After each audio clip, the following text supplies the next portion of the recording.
Assalamualaikum warahmatullahi wabarakatuh. Alhamdulillah.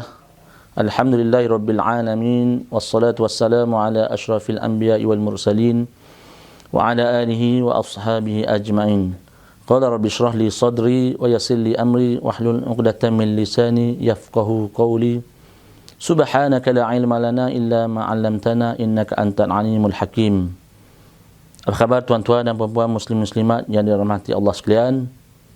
Saya harapkan tuan-tuan dan puan-puan semua sentiasa berada di dalam redha Allah dan di dalam riayatillah. Alhamdulillah. Saya mengucapkan syukur kepada Allah SWT kerana pada kali ini saya dapat bersama tuan-tuan dan puan-puan serta muslimin muslimat yang dirahmati Allah sekalian dalam program Usrah Rela Sembang Integriti. InsyaAllah pada kali ini kita akan membincangkan topik berkaitan syarat sah ibadah dalam pekerjaan. Tuan-tuan dan puan-puan muslimin yang muslimat yang dirahmati Allah sekalian, kita menyebut tentang syarat sah ibadah dalam pekerjaan dengan makna bagaimana kita nak menjadikan ibadah kita, kerja kita itu ibadah. Kita tengok firman Allah Subhanahu wa taala dalam surah Az-Zariyat ayat 56. Ba'da a'udzu billahi minasyaitonir rajim. Wa ma khalaqtul jinna wal ins illa liya'budun. Dan tidak aku jadikan jin dan manusia itu melainkan untuk mereka menyembah dan beribadat kepada aku. Daripada firman Allah Subhanahu wa taala yang saya telah bacakan ini, jelaslah kepada kita bahawa Allah menjadikan kita semua, sebenarnya semua makhluk yang ada di bumi ini, termasuklah kita sekali, bukanlah dengan sia-sia. Bahkan kita sebagai manusia diberi tanggungjawab yang khusus untuk beribadat kepada Allah SWT dengan cara kita beriman kepada Allah SWT. Itu yang pertama, tuan-tuan. Yang sebenarnya kita melaksanakan ibadah dalam bentuk suruhan, seperti solat 5 waktu, berpuasa di bulan Ramadan, menunaikan zakat, menunaikan haji, serta ibadah-ibadah yang lain. Dan sampai itu ada juga ibadah yang dalam berbentuk kita hendaklah meninggalkan dia. Contohnya larangan kita meminum arak, larangan kita berzina dan sebagainya. Yang ini kita namakan, agama menamakan dia ibadah khusus. Di samping itu, tuan-tuan dan puan-puan muslimin muslimat yang dirahmati Allah sekalian, kita sebagai orang yang beriman seharusnya bersyukur kerana selain daripada ibadah yang kita sebutkan tadi, di sana ada gerak kerja ataupun aktiviti kita seharian yang boleh dikira ibadah di sisi agama, sekiranya kena dengan syarat, kena dengan kehendak agama, yang mana kita namakan ia sebagai ibadah umum.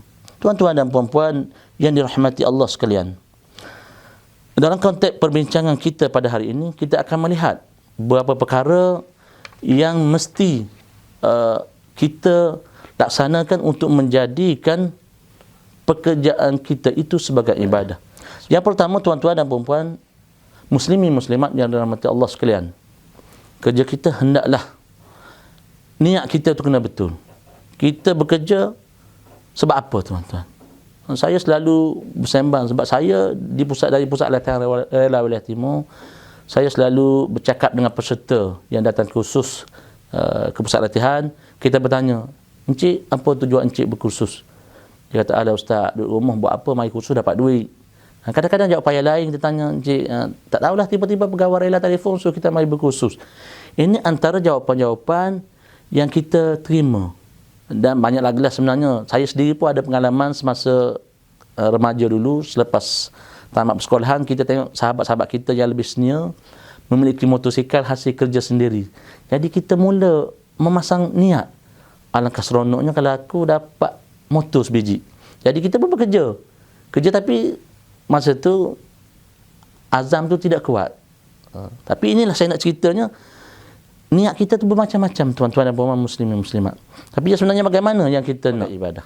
Yang pertamanya, niat kita mestilah ikhlas hanya semata-mata kerana Allah SWT. Yang telah diriwayatkan oleh Sayyidina Umar ibn Khattab radhiyallahu anhu, an Amirul Mu'minin Abi Hafsin Umar ibn Khattab radhiyallahu anhu qala, sami'tu Rasulullah sallallahu alaihi wasallam yaqul, innamal a'malu binniyah wa innamal likulli ma nawa wa innama likulli imri'in ma nawa faman kanat hijratuhu ila Allah wa rasulih fahijratuhu ila Allah wa rasulih, wa man kanat hijratuhu lidunya yusibuha aw imra'atin yankihuha fahijratuhu ila ma hajara ilaih. Rawahul Bukhari. Maksudnya dari Amirul Mukminin Umar Ibn Al-Khattab radhiyallahu anhu, dia berkata, saya mendengar Rasulullah sallallahu alaihi wasallam bersabda, sesungguhnya setiap perbuatan bergantung niatnya, dan setiap orang akan dibalas berdasarkan apa yang dia niatkan. Siapa yang hijrahnya kepada keredaan Allah dan Rasulnya, maka dia mendapat keredaan Allah dan Rasulnya. Dan siapa yang hijrahnya kerana menginginkan kehidupan yang layak di dunia, maupun kerana wanita yang ingin dinikahinya, maka hijrahnya itu bernilai seperti mana yang dia telah niatkan. Jadi sebenarnya hadis ini mengikut ulama, semasa peristiwa Allah Ta'ala memerintahkan Rasulullah dan umat Islam berhijrah dari Mekah ke Madinah, ramai orang Islam berhijrah dengan niat masing-masing lah, niat untuk hidup bersama Rasulullah SAW. Tapi terdapat seorang di kalangan sahabat, kira sahabat lah, baginda berhijrah kerana mengikuti seorang perempuan yang dia cintai. Jadi maka lelaki ini digelar Muhajir Ummul Qais, sebab orang yang berhijrah kerana Ummul Qais. Diriwayatkan perempuan itu adalah bernama Ummul Qais. Wallahu a'lam lah. Sama-sama kita muhasabah diri kita. Apakah tujuan sebenar kita bekerja? Sebagai contoh-contoh yang saya bawakan tadi, soalan-soalan yang saya kutip daripada peserta dan juga pengalaman saya sendiri, saya ringkas lah. Maknanya tuan-tuan nilai sendiri, sebab apa aku bekerja pada hari ini. Jadi sekiranya niat kita tidak kerana Allah, insya-Allah apa yang kita buat itu akan dapat. Kita nak gaji, dapat gaji. Kita nak jawatan, dapat jawatan. Kita nak apa pun, insya-Allah kita akan dapat.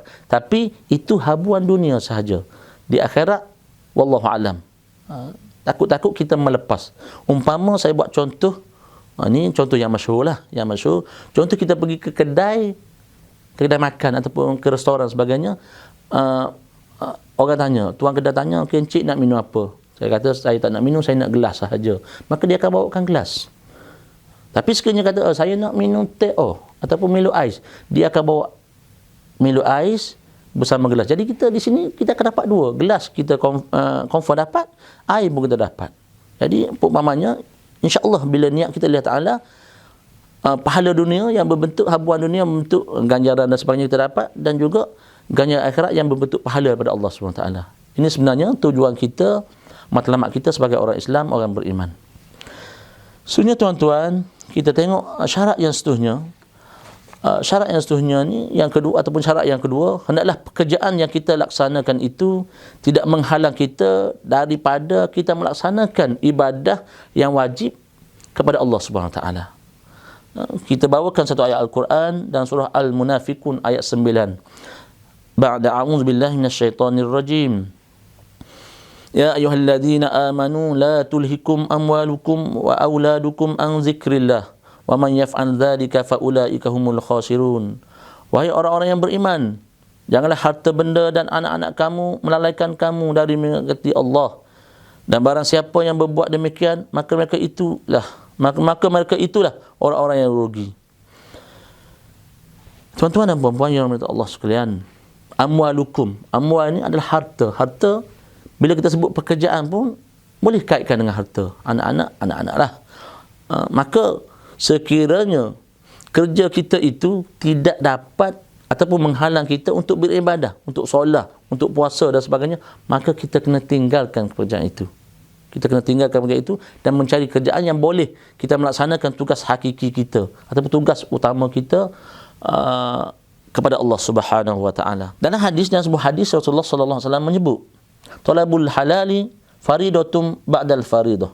Maksudnya, mencari yang halal itu adalah fardu selepas menunaikan kefarduan. Maknanya di sini, kita selepas menunaikan kewajipan kita kepada Allah Subhanahu Wa Taala, maka kita wajib mencari rezeki yang halal. Kita mesti ingat tugas kita kepada Allah Taala. Tidak boleh salah satu. Mencari rezeki yang halal, okey, tak ada masalah. Tapi pada masa sama kita tak sembahyang, rezeki kita yang dapat tidak akan berkat, tuan-tuan. Tidak akan diredai oleh Allah Subhanahu Wa Taala. Mungkin kata, saya kerja halal, saya kerja kerajaan, saya kerja dengan rela, bertugas di tempat-tempat yang ditetapkan. Gaji saya halal, saya tidak menipu. Betul, tuan-tuan. Tapi hubungan kita dengan Allah SWT tak ada, maka kita tidak akan mendapat keredaan Allah SWT. Tidak ada guna kita mendapat wang yang setimbun banyak, tapi di sisi Allah kita bukan siapa-siapa. Ada orang bertanya, Ustaz, saya bekerja di satu tempat Ustaz, tapi majikan saya tak bagi saya solat. Maka jawapan saya mudah. Rujuk kepada asas agama apa dia. Maka tinggalkan. Cuma dalam konteks kita hari ini, sekiranya mendapat bos yang begitu, kita berbincang lah. Pada saya, kita berbincang dengan bos tuan saya ni, ataupun encik, ataupun datuk, kau tak kira lah. Saya ni ada kewajipan kena solat sebagaimana. Awak tak boleh solat. Awak solat rugi bisnes saya. Maka sekiranya memang tak ada ruang, berhentilah, kita mencari kerja yang lain. Sekiranya ada, okey, saya bagi awak lebih kurang, awak nak solat pukul berapa, awak, ada masa kita berbincang itu, sekiranya boleh diselesaikan, insya-Allah kita teruskan kerja dan kita tidak meninggalkan kerja hakiki kita kepada Allah Subhanahu Wa Taala. Itu yang lebih baik pada saya lah, itu pada saya. Seterusnya tuan-tuan dan puan-puan, dalam gurauan yang ringkas ini mungkin saya boleh membawa satu lagi syarat yang boleh membantu atau menjadikan kerja kita itu sebagai ibadah. Hadis Nabi, saya suka membacakan hadis Nabi sallallahu alaihi wasallam.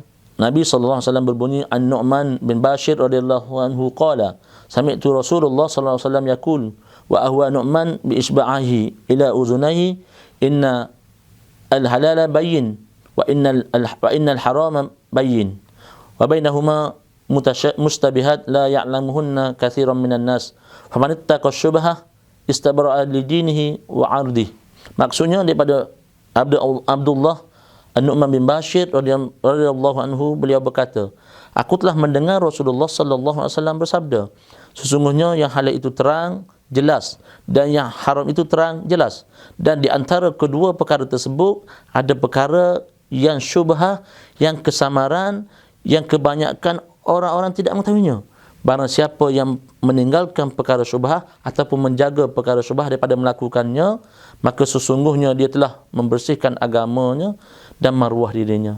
Jadi tuan-tuan, dalam kerja kita hari ini, kita takut tuan-tuan, kita melakukan kerja tu pada asasnya halal. Okey, macam saya kerja dengan rela, pada asasnya halal. Tuan-tuan mungkin ada kerja dengan rela sebagainya, kerja dengan rela di hadapan saya, bekerja dengan rela, pada asasnya halal. Tapi ada percampuran tuan-tuan. Kita takut percampuran macam mana? Kita bila kita pancikak tuan-tuan, kita pancikak pukul 8 pagi contohnya, kita balik pukul 5. Majikan kita menetapkan kita berada di pejabat sekiranya tidak ada urusan luar. Maka dalam tempoh itu di mana kita berada tuan-tuan? Di mana kita berada? Kita keluar ke mana? Adakah kita beritahu apa tujuan? Saya takut benda-benda gini, benda-benda macam ini kita ambil mudah. Okey, aku keluar tak apalah, bukan orang nak tanya pun. Tapi kita keluar itu adakah mendapat keizinan? Ataupun kita keluar adakah ke tempat yang sebetulnya kita pergi, yang diarahkan pergi? Ini yang kita takut tuan-tuan. Kita buat tanpa kita sedar, ataupun kita sendiri sedar tapi kita buat. Yang tidak sedar satu hal, yang sedar lah sedar pun satu hal. Takut benda-benda itu menyumbang kepada perkara syubhah. Tidak haram pun jadi syubhah. Dan Nabi memang jelas suruh tinggalkan perkara-perkara syubhah. Apabila kerja kita syubhah, maka gaji yang kita dapat akan syubhah. Daripada gaji yang kita dapat, kita akan belikan nafkah untuk anak isteri kita, maka nafkah itu adalah nafkah yang syubhah. Tuan-tuan, puan-puan muslimin muslimat yang dirahmati sekalian. Jadi dalam ruang lingkup yang sekejap ini, saya menyeru kepada diri saya dan tuan-tuan, puan-puan muslimin muslimat sekalian, kita sama-sama renung balik macam mana perjalanan kita daripada mula-mula kita bekerja dulu sehingga sekarang ini. Adakah kita mengikut yang sepatutnya ataupun kita ada melanggar untuk kita menjadikan kerja kita ini sebagai ibadah tuan-tuan. Itu yang saya bimbang sebenarnya bila saya bercakap begini pada tuan-tuan dan puan-puan sekalian, tuan-tuan puan-puan muslimin muslimat sekalian, saya sendiri buat, tapi sama-sama kita berdoa kepada Allah SWT supaya Allah Taala bimbing kita untuk kita bekerja dalam keadaan menurut apa yang telah ditetapkan oleh syarak. Jadi sekadar itu untuk kali ini tuan-tuan. Akhir kata, saya sekali lagi, saya Ustaz Khalid bin Yusuf dari Pusat Latihan Rela Waliah Timur, sekali lagi mengucapkan terima kasih kepada tuan-tuan kerana bersama-sama dengan saya, dan sebenarnya mohon maaf di atas segala kekurangan, dan saya utarakan kata-kata pada hari ini. Sekian, wabillahi taufiq wa hidayah. Wassalamualaikum warahmatullahi wabarakatuh.